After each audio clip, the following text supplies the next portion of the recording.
Well, Chehaw Park and Zoo in Albany is trying to take another step towards accreditation. It lost its accreditation from the Association of Zoos and Aquariums back in 2018, has been trying to modernize since then.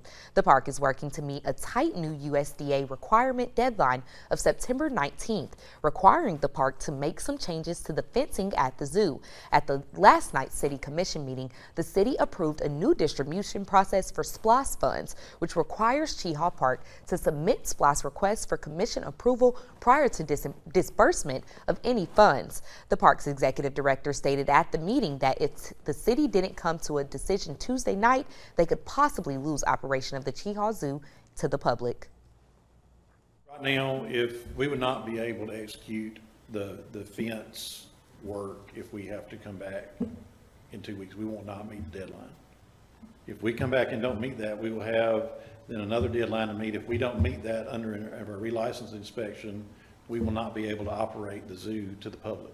In January of this year, Chehaw Park and Zoo announced a master plan to get its accreditation back, which would increase the eligibility for funding and grants from certain foundations, corporations, and other sources, according to the AZA. Albany Mayor Bo Durrell was one of two members who voted no to the SPLOST distribution change.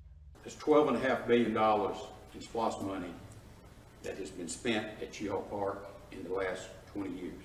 How has that $12.5 million improved the experience of the park? If this commission, I believe, had been more involved in the past, visiting Chehaw Park would make it much better. But Ward 6 Commissioner Demetrius Young voted yes for the change and says he disagrees with the mayor.